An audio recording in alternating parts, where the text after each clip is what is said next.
E aí, pessoal, tudo bem? Estamos ao vivo. Espero que esteja tudo certo aí. Pedir desculpa a vocês por causa da iluminação que não tá a ideal para o nosso bate-papo aqui. Marlon já entrou. Deixa eu ver aqui. Marlon, eu acabei de ver aqui que eu falei errado para você. Eu acredito que você tem que pedir para entrar na live. Então deve ter algum botão aí para você pedir para entrar na live. Procura aí, queridão. Formei errado. Marlon me perguntou agora há pouco. Ah, peraí, Marlon. Peraí. Foi aí, ó. Acho que eu te pedi aí pra você entrar comigo. Então te informei certo. Eu ia me desculpar dizendo que eu informei o Marlon errado, mas acho que foi, acho que deu tudo certo. Vamos lá. Deixa eu só me enquadrar melhor aqui. Parecendo um fantasma. Ué, cadê eu? Cadê você, rapaz? Só ouço sua voz, mas não lhe Queria vejo. saber também. Tá ligada a câmera? E aí, Deixa eu Marcelinho, ver se tem que Marcelinho virar ela. entrou aí. Aê! Agora sim. A iluminação não tá muito boa aqui também. Ah, não, tá melhor do que a minha, cara. Tá melhor do que a minha. Tudo bem contigo, meu irmão? Que saudades. Tempão que a gente gravou aquele Tranquilo, Thiago. episódio. Como é que você tá por aí? Pô, tô bem, graças a Deus. Como é que tá as coisas? Tranquilo, tudo na paz. Um calor um pouco exagerado aqui no Nossa, Rio. De repente deu uma onda de calor aqui, tava frio e agora tá calor. Como é que tá aí em Porto essa última Alegre? semana aqui agora foi. Essa última semana foi muito quente, começou a chover hoje. Tá prometendo chuva por uma semana e deu uma amenizada no calor um pouco. Ah, que bom, que bom. Tive aí recente, fomos lá em Gramado fazer um casamento, dar um passeio. Felizmente não deu pra gente se ver, mas É, fica um pouquinho distante, né? Um é, pouquinho. é. Mas foi bem legal aí conhecer o estado, muito legal, muito diferente a cultura, né? A gente se divertiu bastante. É, vamos apresentar você para o pessoal que talvez não te conheça, Marlon. Fala aí de você, quem você é, quais são as seus títulos, seus cargos eclesiásticos. Dá seu currículo aí pra galera. Eu sou só o Marlon mesmo, nada demais, servo. Pastor Marlon, primeiro, vamos lá. Não precisa esconder o jogo Bom, não, meu nome é Marlon. Marlon, né? Oi? Precisa esconder o jogo não, fala aí. Meu nome é Marlon, eu fui ordenado ao ministério pastoral quando eu tinha 18 anos e continuo servindo a Igreja de Cristo conforme ele vai capacitando. Eu fiz curso de teologia, ainda estudo teologia, hoje eu faço pós-graduação na FATERJ, né, Aham. de história da Igreja Reformada, e a gente está Uhum. sempre trabalhando para a glória de Deus. Ah, eu achei que você estava dando aula na FATERJ. Não, eu estudo lá. Ah, sim. Legal, legal. E aí você é de qual igreja mesmo? Eu sempre esqueci de perguntar isso. Acho que é a Eu faço Igreja parte da. Vida Viva. Viva. Fala aí, melhor você falar. Quase isso, quase isso. Eu faço parte da Palavra Viva Church, a Aí, igreja viu? que tem como pastor sênior o Bispo Flori. Falhou aí no nome do bispo.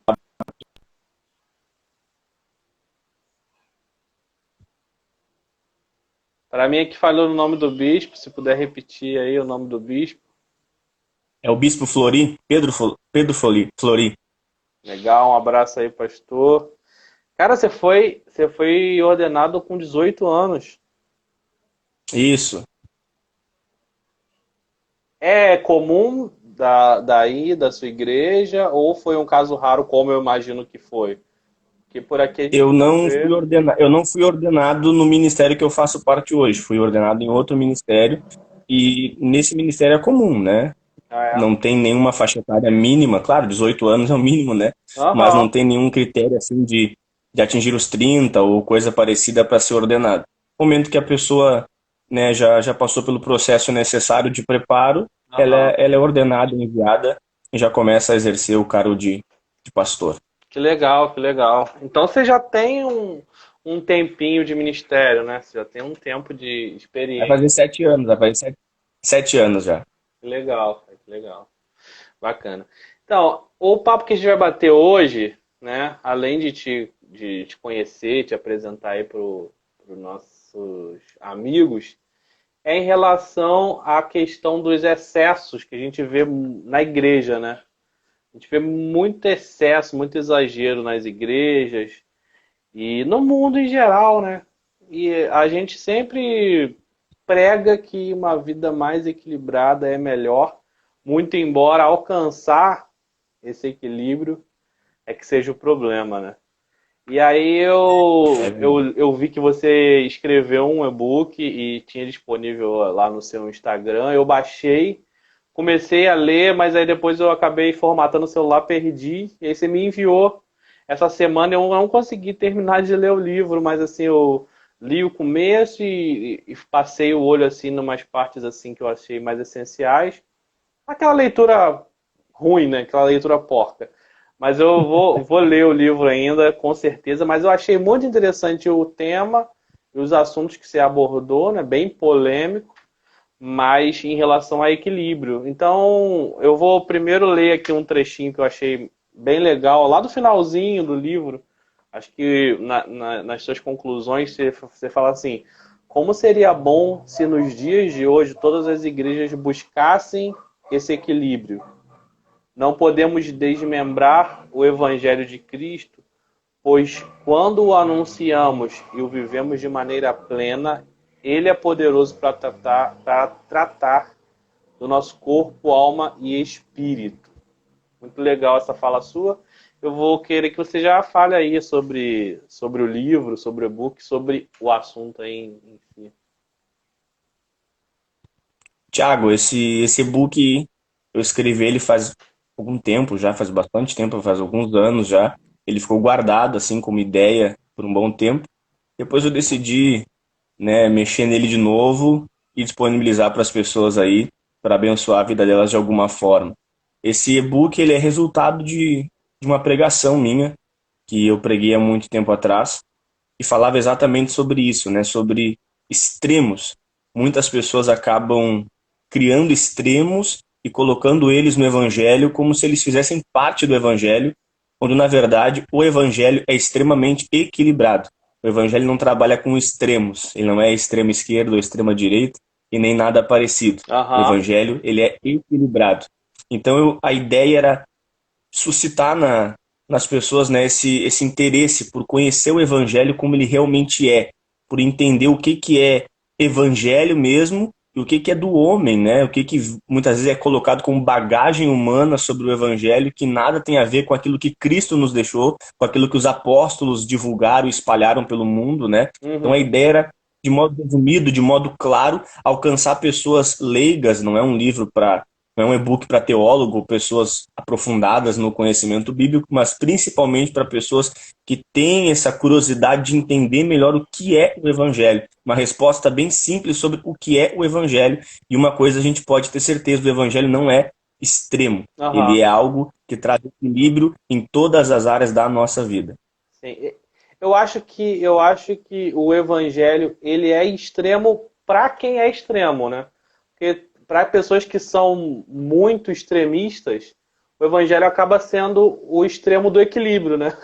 O extremo de puxar de volta para o centro, falar assim, opa, não é tanto assim como você está falando, volta aqui. E eu vejo muito isso que você falou, cara, essa questão de exagero nas opiniões. Eu não queria nem falar de política que eu não gosto, mas essa questão de política hoje em dia virou uma bagunça no meio cristão. Nem é o tema e eu não vou falar sobre isso, mas é só para citar como exemplo. Aí eu vi que você fala lá no Tiago, livro, uma coisa que é, pode uma falar. coisa que é interessante falar, Tiago, é que Não que o evangelho não nos convide muitas vezes a tomarmos posições radicais. É verdade, o evangelho muitas vezes ele vai nos levar a uma posição radical, né, a tomar uma decisão ali às vezes bem dura sobre alguns comportamentos, algumas atitudes da vida. Então não é que o evangelho seja mamão com açúcar, digamos assim, ou que ele seja uma brincadeira, né, que a gente não precisa levar muito a sério. Não, o evangelho é extremamente sério. Ele não é extremo no sentido mais individual de cada situação da vida, como eu abordo ali, né, sobre prosperidade, sobre saúde, sobre questões de teologia até mesmo. Nesses pontos mais focados, né, o evangelho não é extremo, ele tem uma linguagem bem equilibrada sobre cada área da vida. Todas as áreas da vida, o evangelho nos apresenta esse ponto de vista equilibrado de como viver essas áreas específicas da vida. Sim, é exatamente, ó. Não é que ele vá ser extremo, mas as minhas decisões, em alguns casos, precisam ser extremas particularmente. Eu preciso tomar decisões, para mim, talvez sejam extremas.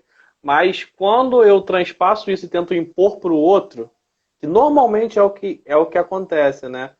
Quando você tenta transpor para a vida e para interpretar a vida do outro, aí que a coisa fica bagunçada. Porque tem coisas que realmente Verdade. funcionam para a gente. É uma decisão pessoal, às vezes, que funciona para a gente particularmente. Mas quando tento transpor isso para o outro, aí já vira uma bagunça inacreditável. Vamos falar aí do primeiro tema que você falou. Você falou desses Bora lá. temas aí, sobre prosperidade.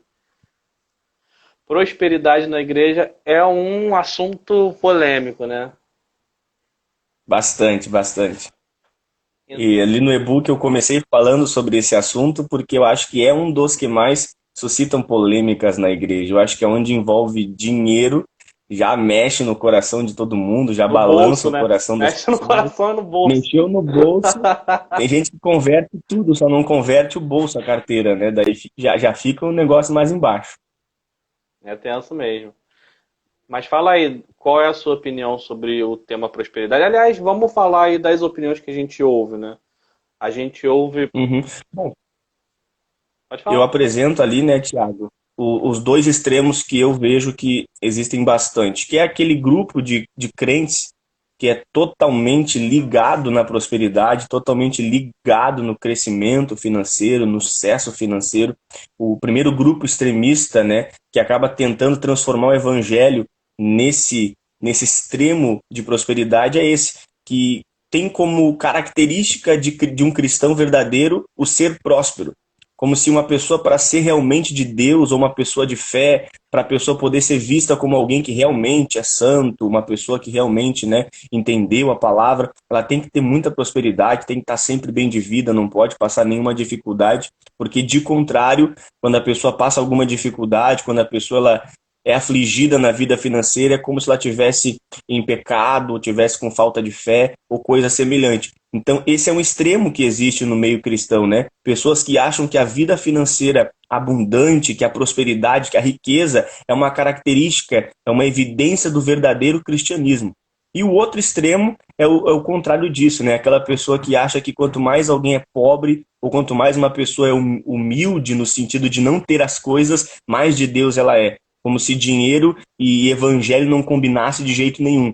Como se qualquer tipo de prosperidade fosse anti-evangelho, fosse anti-bíblia. Então tem aquele grupo que acha que tem que ser o miserável, tem que ser o pobrezinho, tem que ter as coisas faltando, tem que pegar o chinelinho lá e colocar um preguinho nele para mostrar que é de Deus, para mostrar que é santo, que é uma pessoa dedicada às coisas espirituais e não às coisas desse mundo. São dois extremos que não existem no Evangelho de Jesus Cristo. O Evangelho não fala sobre pessoas que, para serem de Deus, têm que ter riqueza, e nem de pessoas que, para ser de Deus, têm que ter falta de muita coisa. Eu coloco ali como referência no e-book o caso do salmista ali, do Agur, né? Que ele diz: Deus, não me dá muito para que eu acabe me ensoberbecendo, esquecendo de ti, e também não me deixa faltar nas coisas para que eu não acabe saindo da palavra até roubando ou sendo desonesto. Eu quero o suficiente, eu quero aquilo eu posso ter uma vida digna, que eu vá sempre entender que é o Senhor que está me dando, que é o Senhor que está me abençoando, e que também quando as pessoas olharem para a minha vida, elas vejam que o Deus que eu sirvo é um Deus poderoso, que supre as minhas necessidades. Então o Evangelho, quando fala de prosperidade financeira, ele traz exatamente essa visão equilibrada. Não significa que ter muito dinheiro eu sou de Deus, ou não ter dinheiro eu sou de Deus. Na verdade, é possível ter muito dinheiro e ser de Deus, não ter dinheiro e ser também, e vice-versa. Sim, sim. A irmã Maria de Fátima, ela lá da nossa igreja, na nossa congregação, ela falou assim: hoje em dia, muitos pregadores não estão mais pregando como antes. Hoje, muitos estão pregando muito sobre bens materiais. É um pouco dessa visão. Existe, né, na Bíblia uma crítica, quando Jesus fala, a pessoas que têm o seu coração na riqueza, né? Tem o amor pela riqueza. Mas isso não deve ser levado ao extremo de você, não, eu não quero de hipótese nenhuma ter nenhum dinheiro. Que é esse extremo, né? Enquanto uns só pensam nisso, outros pensam só em não ter, e só em refutar tudo. Não, rico não entra no céu, eu não posso ter, porque... inclusive tem uma passagem que você fala lá que sobre o amor ao dinheiro, né? O amor ao dinheiro é a raiz de todo o mal. E as pessoas sempre falam que o dinheiro é a raiz de todo o mal. Quer dizer, não é isso que a Bíblia diz. Então são interpretações erradas da Bíblia, são interpretações erradas da visão de que Jesus falou, né? Por exemplo, é mais fácil o camelo passar pela uma agulha do que o rico entrar no reino dos céus. Quer dizer, não é a pessoa ser rica impede completamente ela de entrar no reino dos céus. É que quando Jesus fala do rico ali é o amor, né, ao dinheiro, o amor à riqueza. Existem pessoas que têm o amor na riqueza de verdade e que isso as impede de servir a Deus. Isso é um fato. Agora, Tiago, né? né? Não, só para Pode concluir o que falar, estava pode falar. comentando aí, na verdade, tudo parte dessa primícia, né? A leitura errada dos textos sagrados, a leitura fora de contexto de muitos versículos. Porque quando a gente encontra esse grupo de crentes que defende, né, que ser de Deus é ser próspero, a pessoa que é de Deus, ela tem que prosperar, tem que crescer na vida, tem que arrebentar, tem que ser melhor que todo mundo. Esse pensamento não vem do nada, vem de leituras equivocadas de alguns versículos. E aquelas pessoas que acham que não, tem que ser pobrezinho, tem que ter falta das coisas ali, tem que passar necessidade, também são pessoas que não vêm com um pensamento assim aleatório. Tiram textos dos seus contextos e acabam criando um evangelho particular, um evangelho próprio que não tem a ver com o evangelho deixado por Jesus. Então, todos os extremos que a gente vê hoje no meio da igreja são extremos que nascem de uma leitura errada de diversos textos bíblicos que, na verdade, não dizem o que aquelas pessoas acham que eles dizem, né?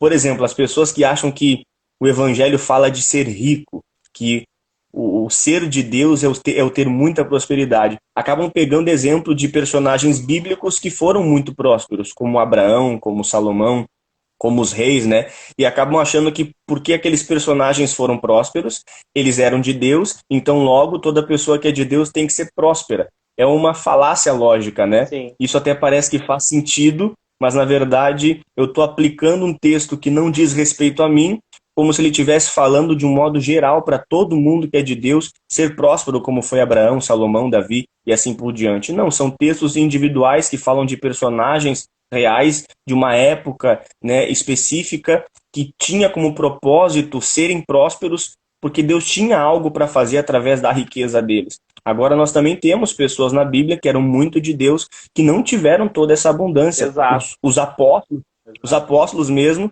foram pessoas que chegaram ao final da vida, muitos de modo cruel morreram por causa da perseguição ao evangelho, sem ter bens, sem ter riquezas. O que Pedro disse lá para o aleijado na porta do templo foi: não temos prata e nem ouro. Eles não tinham dinheiro. Quando Jesus Cristo, olha só, quando Cristo ele foi questionado se era necessário pagar os tributos a César, é interessante que Jesus diz, ele pergunta se alguém tinha uma moeda para mostrar para ele. Veja que Jesus não andava com dinheiro, ele teve que pedir para alguém dar uma moeda para ele, para que ele pudesse fazer aquela ilustração, né, que o rosto na moeda era de César. Então tem pessoas muito de Deus na Bíblia que foram humildes no sentido de não abastados financeiramente, e pessoas muito de Deus na Bíblia que foram bem financeiramente, que foram prósperas. Então, o texto fora de contexto sempre vai criar extremos e desmanchar o evangelho verdadeiro. Sim, sim. Eu acho complicado esse tema aí por causa desses exageros. Inclusive quando você tenta reinterpretar palavras, né? Eu já vi muita pregação dos pregadores, dos pastores, tentando justificar o termo prosperidade de várias formas e reinterpretar de várias formas para se enquadrar na doutrina que ele quer pregar na igreja. Isso é muito complicado, gente. É muito complicado mesmo. Marlon, sempre que você quiser falar, pode ficar à vontade, tá? Pode me cortar, porque você é o convidado especial aí para falar Show de bola, do show de seu bola. e-book. Ah, e se deixar eu falar, eu falo mesmo. Tá certo, tem que falar mesmo. E aí que entra, né, essa questão da prosperidade, do extremo, vai cair exatamente na questão de dízimos e ofertas, que é um tema muito complicado de tratar, muito polêmico. E eu quero deixar você à vontade aí para se quiser falar, se não quiser falar, se quiser falar assim, bem, tocar só no assunto, fica à vontade aí em questão de dízimos e ofertas. Quando a gente fala em dízimos e ofertas na igreja, tem muita gente que fala que o dízimo é obrigação, que tem que entregar o dízimo e acabou.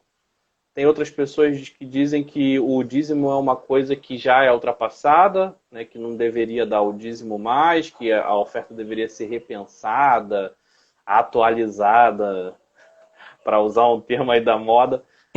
Então, fica aí para você falar aí sobre esse assunto. Do que você quiser, não estou te Olha, obrigando a Tiago, nada.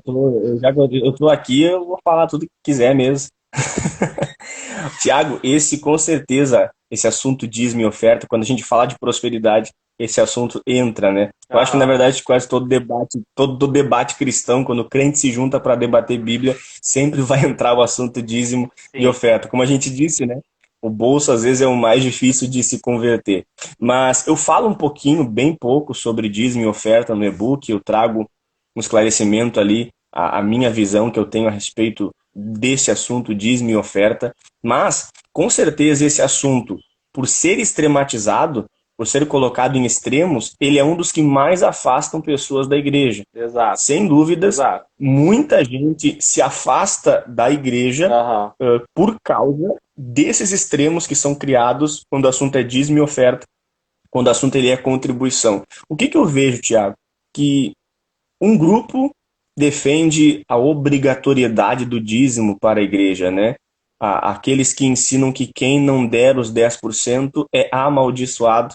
E como todo mundo sabe, baseado em Malaquias 3:10, um dos textos mais famosos aí, Aham. na boca de muitos pastores, né? Sim. Que a pessoa que não contribuir com os 10%, ela vai ser amaldiçoada. Eu já ouvi muita coisa a É o respeito dos famoso 10%. fazer prova de mim, né? Dê o Olha, eu já ouvi dízimo e muita fazer coisa. prova de mim. Esse pessoal aí que é o extremo do dízimo, né, que tem que dar os 10%. Eu já vi pessoas falando, né, que tem que ser exatamente 10%, que se tu colocar ali alguns centavos a mais ou a menos, já tá debaixo de maldição, porque não é 10%, é 10,1, 10,5% ou 9,8%. Já entrou no time da maldição. Aham. Às vezes tem gente que vai falar para as pessoas, né, que ó, se precisar não compra o teu gás, não compra o teu leite, deixa faltar comida para os teus filhos, mas dá o teu dízimo. Esse é um grupo, né? Um extremo onde o dízimo ele se torna um dos pilares do evangelho, como se parece que tudo girasse em torno dos 10%. E tem um outro grupo extremista que é os anti-dízimo, é os anti-contribuição, é o pessoal que odeia tudo que envolve contribuição, né? Porque tudo que é contribuição é sempre para enriquecer o pastor, é para dar carro para o pastor, moto para o pastor, é para comprar a casa do pastor também. Então a pessoa acaba extrematizando, ensinando que Deus não quer o nosso dinheiro, que Deus não se envolve com essas coisas. Tá aí, esses são os dois extremos. Mas, mais uma vez, o evangelho não mora em nenhum desses dois extremos. A Bíblia é muito clara em falar que É função da igreja contribuir financeiramente? Porque uma das coisas que as pessoas têm que entender é que ser cristão abrange todas as áreas da nossa vida, todas, inclusive a nossa vida financeira. A gente passa a adorar a Deus em todas as áreas da nossa vida e a gente deve adorar a Deus também com a nossa vida financeira. Então, um ponto que não pode ser discutido é isso, é que contribuir é bíblico. Ajudar financeiramente a igreja como comunidade, sustentar a igreja e as suas necessidades é completamente bíblico. Mas a questão do dízimo, o que eu vejo é o seguinte: o dízimo na nova aliança, ele não é uma obrigação, ele não é um mandamento como era na lei, onde a pessoa que não dava tinha diversas punições que ela passaria se não desse o dízimo. Eu entendo que o dízimo na nova aliança, ele é baseado naquilo que Abraão fez lá em Gênesis, quando ele se encontrou com Melquisedeque. O Hebreus capítulo 7, que é o que eu vou citar ali no livro, ele fala sobre Abraão chegando até Melquisedeque, entregando para ele o dízimo, mas ele fez isso primeiramente espontâneo e ele fez por gratidão. Então Abraão não fez por uma obrigação, por medo de uma maldição. Ele entregou 10% porque ele reconheceu que a vitória que ele tinha acabado de conquistar ali sobre os inimigos, ele trouxe o seu sobrinho Ló de volta, foi Deus que deu para ele. Então ele adorou a Deus, ele agradeceu a Deus dando o dízimo e foi espontâneo. Então na nova aliança eu acredito que as pessoas podem sim contribuir com 10%, mas movidas por esses dois sentimentos, espontaneidade e gratidão a Deus. Porque Cristo, ele é sumo sacerdote da ordem de Melquisedeque. Então, assim como Melquisedeque recebeu dízimos, Cristo vem de uma linhagem de sumos sacerdotes, de sacerdotes que também recebe dízimo em forma de adoração e de modo espontâneo. Então, acho que aí está o evangelho que me ensina a contribuir espontaneamente e por gratidão. E isso pode ser através do dízimo, porque ele é um princípio que a gente vê antes da lei, durante a lei e depois da lei. Sim, sim. Deixa eu voltar aqui, que o pessoal está fazendo comentários muito pertinentes aqui. A Melanie, minha amiga, um abraço, Manda aí. Melanie. Ela falou assim que na oração do Pai Nosso, Deus ensina a orar. Dá-nos hoje o pão para este dia. Ou seja, o suficiente para hoje. Falando lá sobre a questão Verdade. da prosperidade, né? Quer dizer, e também tem a questão, um ensinamento que no deserto o povo recebeu o maná, a porção diária, né? Diz lá no texto que se Exato. você passasse um pouco do limite, se você pegasse a mais, a coisa estragava, apodrecia, fedia. Era um terror se você pegasse a mais do que você precisasse. Porque era sempre a provisão de Deus na sua vida que deveria valer mais. Então é por aí que a gente deve tentar entender as coisas. Mesmo quem tenha muito, deve entender que a provisão vem de Deus, né? Aí Exatamente. vem o Marcelo falando sobre o Crente Pode, né? Com certeza ele ia fazer uma propaganda do Crente Pode, falando do episódio 3 que a gente comenta sobre dízimos e ofertas, mas não do jeito que a gente está fazendo hoje aqui, né? A gente está bem mais formal do que é no Crente Pode. A gente só fala zoeira. Mas É demais, né? Eu a curto gente só demais. fala zoeira, mas a gente fala as coisas, tenta falar as coisas mais certo possível, né? A melhor maneira de falar coisa séria é zoando. É verdade, eu acho isso também. Eu acho isso também. Às vezes a gente fala a verdade rindo, a pessoa recebe aquilo ali e vai acatando, vai entendendo, trazendo para sua vida. Aí a É Melanie verdade. falou também na questão das pregações que o devorador entrará na sua casa se você não ofertar. Mas vamos Nossa. lá. Mas ela falou brincando também. A questão que eu tenho uma dificuldade, Marlon, de entender o texto de Hebreus 7. Eu tenho só essa dificuldade de entender o texto de Hebreus 7 como um texto que se refere a dízimos e ofertas. Eu acho que diz mais sobre a questão da aliança, porque fala aos hebreus, né? E os hebreus estavam tentando trazer para a igreja a questão judaica, e aí o escritor vai trazer para eles uma visão de que Deus é antes, Jesus é antes da lei, né? Jesus vem antes, é uma ordem anterior, maior, que não tem contagem de dias. Não tem nem como você falar assim, ah, começou dia tal. Não tem. Deus é Deus em qualquer tempo. Eu acho que é mais essa questão que eu consigo enxergar desse texto, não em relação a dízimos e ofertas. Mas eu entendo a interpretação que você trouxe a respeito do texto e eu concordo com o que você disse aí em todos os sentidos. Só essa questão mesmo do texto de Hebreus 7 que eu vejo de uma outra forma. Só queria trazer para o pessoal também enriquecer, né, a questão da interpretação. Assim, eu quero corroborar contigo também. Todo o livro de Hebreus tem um propósito, que é mostrar a superioridade de Cristo sobre diversas coisas. O escritor Isso, de Hebreus ele fala que Cristo é superior a Moisés, que Cristo é superior aos anjos, que ele é superior aos profetas, exatamente. que ele é superior à própria lei. Então, Hebreus 7, ele não foge do assunto, não é um texto sobre dízimo, nem passa perto disso, né? Hebreus 7 tem esse objetivo, mostrar que Cristo, a nova aliança, é superior a Moisés, a antiga aliança. Esse é o objetivo. Só que no meio desse assunto de Cristo ser superior, ele usa como exemplo o caso do dízimo. Então ele mostra o quê? Que no tempo da lei, os dízimos, quem recebiam eles eram os levitas, era a tribo de Levi, foi dado a eles o direito de receberem dízimo.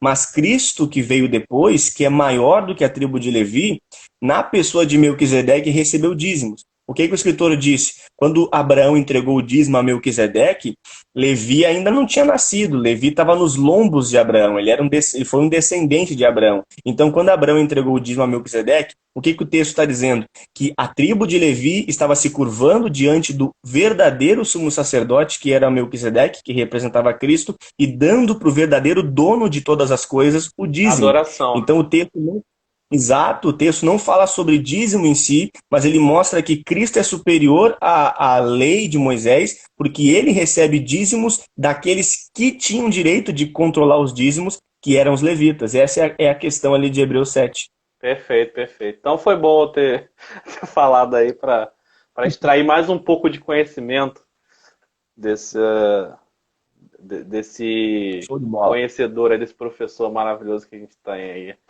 Quer dizer que você tá fazendo uma pós-graduação em igreja reformada, né?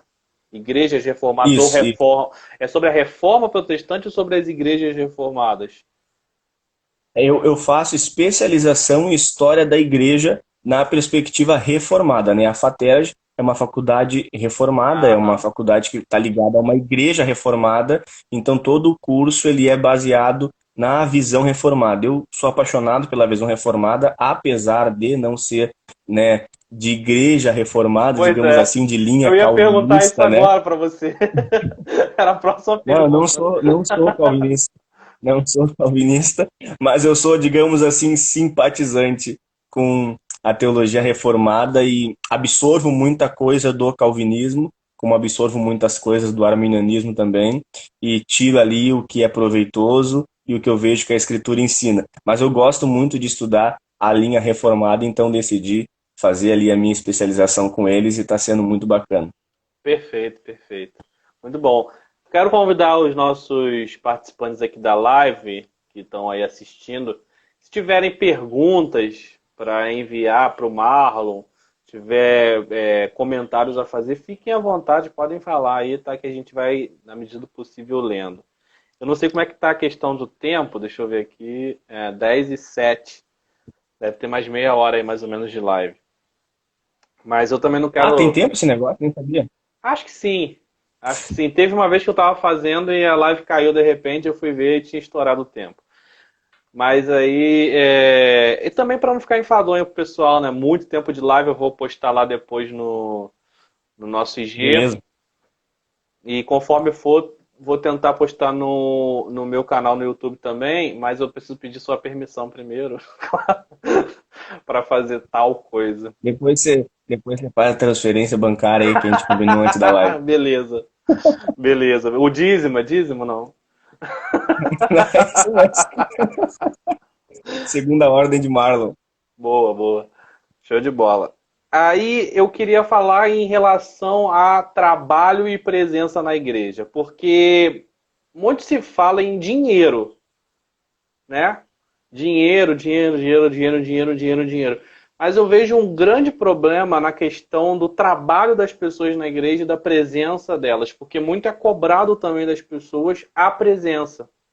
Né? Existe hoje uma gama de igrejas que não cobra a presença das pessoas, que, né, incentiva que as pessoas estejam presentes com os eventos que acontecem na igreja. Eu não sei o que é melhor, o que é pior, mas, mas aí existe uma série de igrejas que faz isso. E outra série de igrejas de uma visão mais antiga, eu acredito, que cobra que os membros estejam presentes na igreja, né?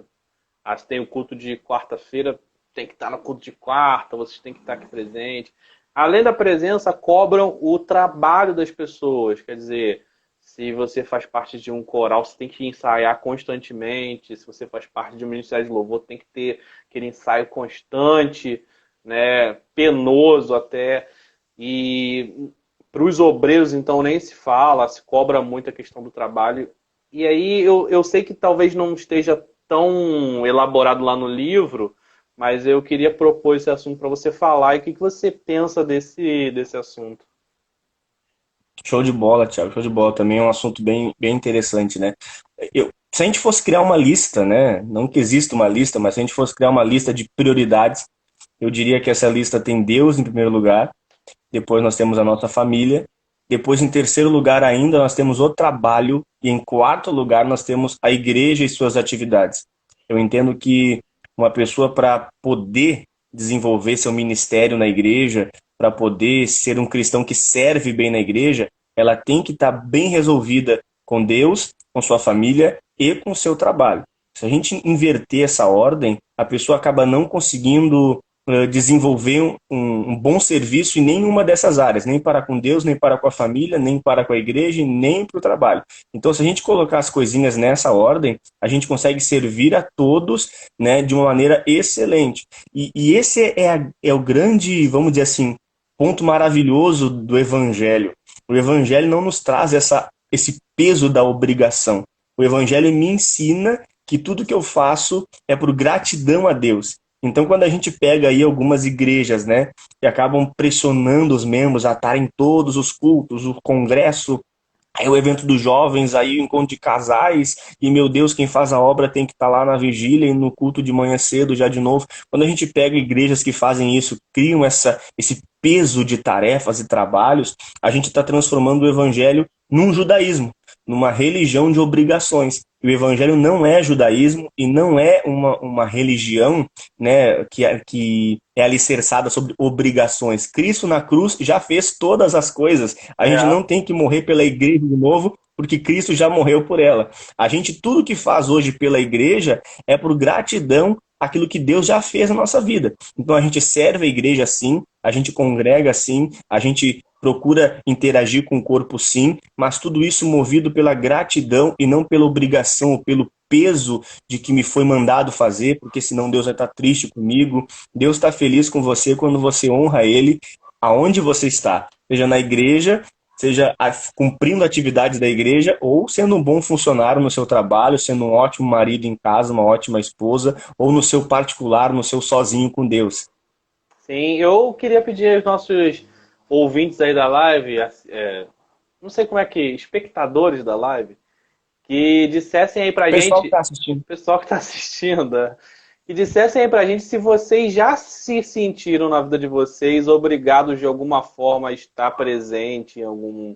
Ou se vocês foram por obrigação a algum evento da igreja. Comentem aí se sim ou se não, se vocês já se sentiram obrigados, né? Vou ver como é que tá a reação do pessoal aí a esse assunto, né? A Melanie perguntou onde está o curso que você faz e perguntou o foco é o evangelismo, pregar o verdadeiro evangelho, né? Comentou, né, em relação à questão aí. Mas eu queria, enquanto o pessoal interage aí com a gente, enquanto vai falando, eu queria comentar a questão do seguinte, né?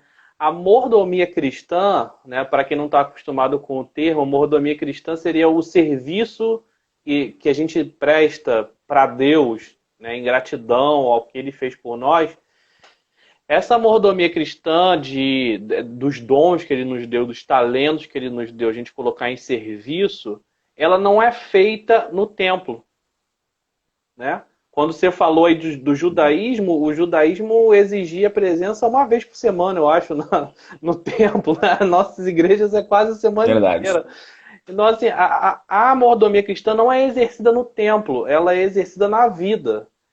Então a gente inverteu muitas coisas no passar do tempo, quer dizer, a gente tem que servir a Deus não num templo, não numa igreja física, a gente tem que servir a Deus na igreja vida, na igreja espiritual, invisível, que é às vezes a Perfeito. pessoa que está próxima a mim que precisa, às vezes a pessoa que passa por mim que eu não consigo ajudar por estar tão ocupado em tarefas da igreja, né? Isso passa a ser um erro, né?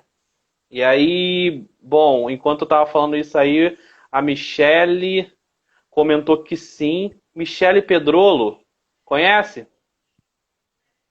Acho que é minha irmã. Sua irmã, Michele Pedrolo, comentou que sim. Rodrigues Andriele Rodrigues comentou que sim. O Marcelo comentou sobre gratidão e não obrigação, né? Que você falou aí. Então, aí, em relação a essa questão de mordomia, vou te dar a palavra para você dar uma aula pra gente. Vai lá. Eu só vou responder a pessoa que perguntou da Faterja ali, Ah, né? sim. Abrir um parênteses Por nessa favor, por live. favor. Eu não ia comentar para não perder o foco aqui, Não, vai lá, mas vai eu lá. vou contar um negócio bom para vocês. O que acontece? A Fater, gente, que é uma faculdade de cursos reformados, ela não é uma faculdade ligada ao MEC, é uma faculdade ligada à igreja. Uhum. Então ela oferece formação teológica eclesiástica. Para quem não sabe, existem dois tipos de formações teológicas hoje em dia, né? Tem a formação teológica profissional, que é a pessoa que se forma em uma faculdade reconhecida pelo MEC, para poder profissionalmente ser um teólogo, e tem a formação teológica eclesiástica, que são pessoas que se formam em faculdades que são administradas pela igreja, que tem o objetivo de servir o corpo de Cristo. Então, toda a minha formação teológica é por faculdades eclesiásticas, e a FATERJ é uma faculdade que oferece cursos de bacharel, de especialização, de mestrado, mas todos eles voltados para servir a igreja.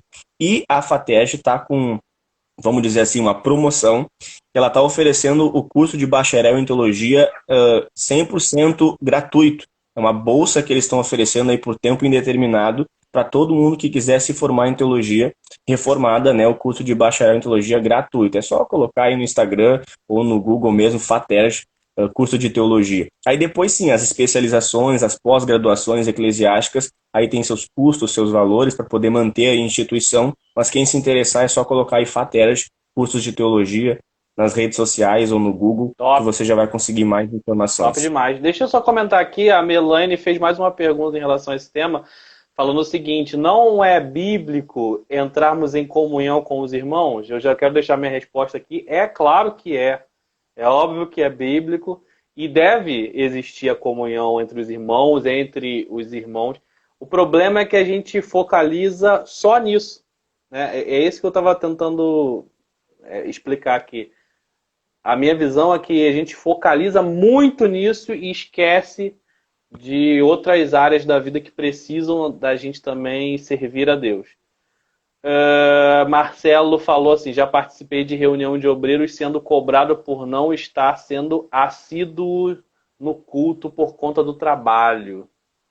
E a Melanie respondeu de novo: muito obrigado aí pelo seu comentário sobre a FATERJ. Vai lá, fala aí sobre isso. Sobre a questão Como a da. mordomia cristã, né?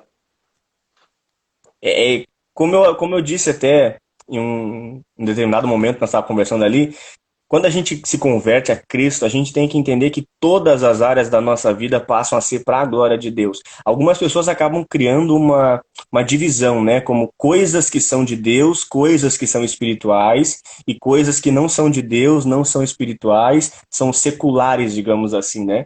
Mas, na verdade, quando a gente se converte, tudo na nossa vida passa a ser de Deus. Nosso trabalho é de Deus, nossa família é de Deus, o nosso tempo é de Deus, nossos sonhos são de Deus, tudo que a gente fizer tem que ser para a glória de Deus.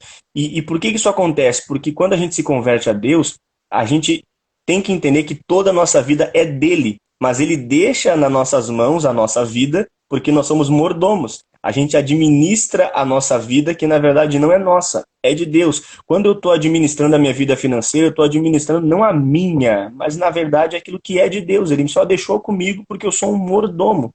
Então esse é o princípio cristão da mordomia. A gente está cuidando daquilo que a gente acha que é nosso, mas na verdade não é nosso, é de Deus. E a gente faz isso para Deus por gratidão, porque Ele já fez por nós todas as coisas. Sempre, sempre a gente deve se mover pela gratidão. Como foi comentado ali por ti, né? É importante sim a gente congregar, a gente estar unido. Na verdade, é uma ordenança que a gente congregue e não se afaste da nossa congregação. Quanto mais a gente vê que se aproxima a volta de Cristo, mais a gente tem que congregar.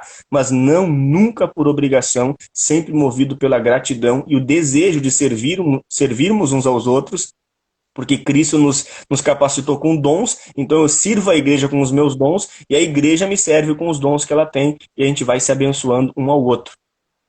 Verdade. Somos membros, né? Membros de um corpo. Show de bola.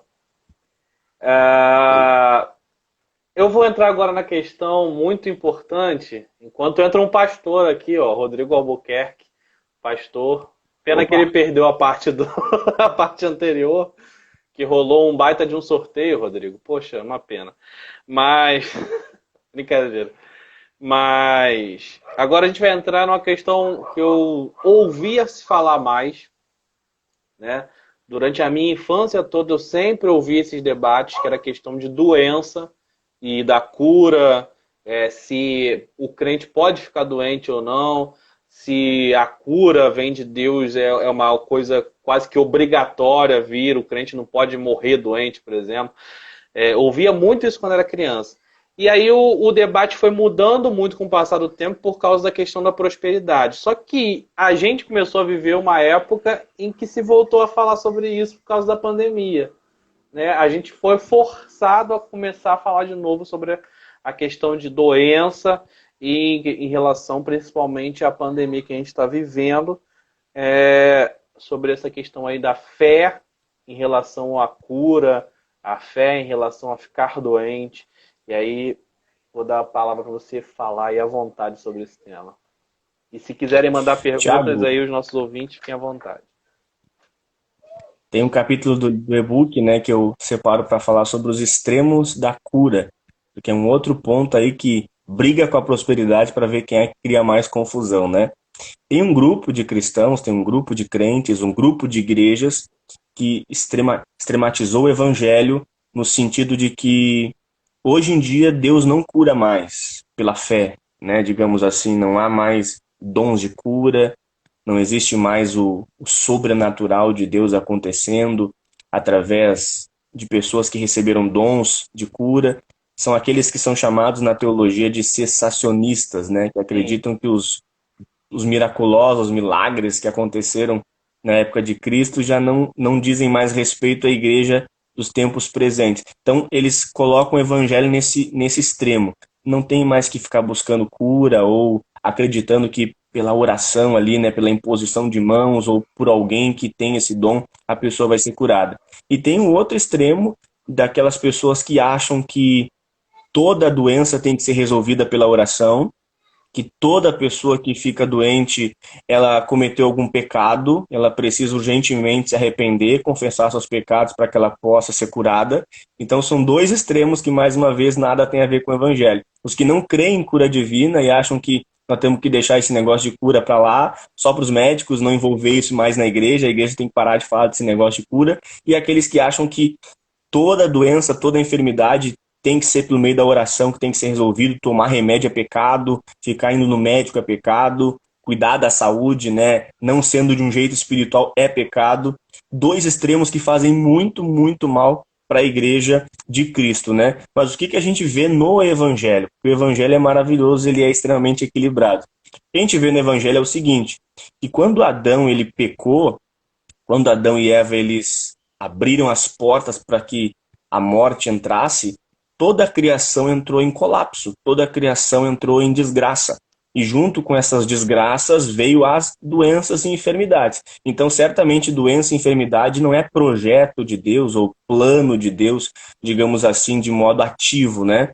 apesar de ser uma permissão de Deus, mas não é uma vontade ativa de Deus que as pessoas fiquem doentes. Foi uma ocasião que veio junto com as consequências do pecado. E todo mundo, seja crente ou não crente, está sujeito a ficar doente, porque o mundo está submetido a esse mal, que é a doença. Então as pessoas ficam doentes por questões de espirituais e não espirituais. As pessoas ficam doentes, cristão ou não cristão, estando em pecado ou não estando em pecado.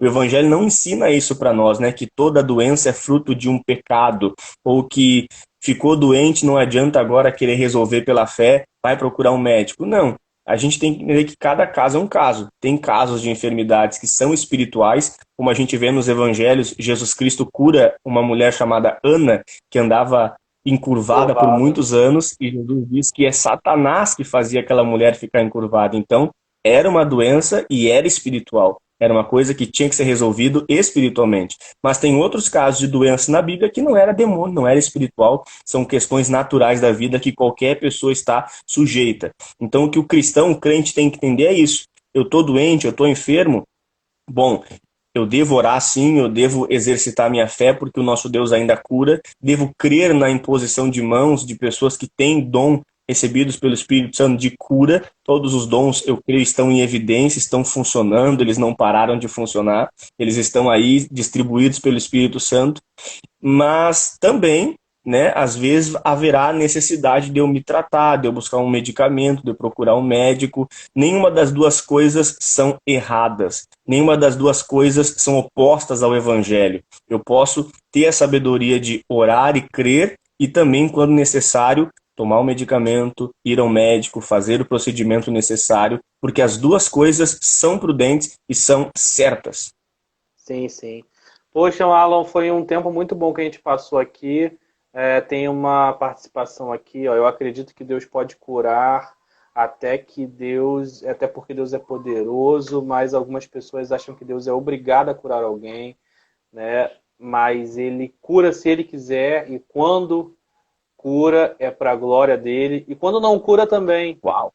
Quando cura e quando não Comentário cura, perfeito. é da Melanie, comentou aqui. Quando cura Show e de quando bola. não cura é para a glória dele. É sempre para a glória dele, Quem porque quiser ele entender é poder. só ler o comentário dela que tá ótimo. É verdade.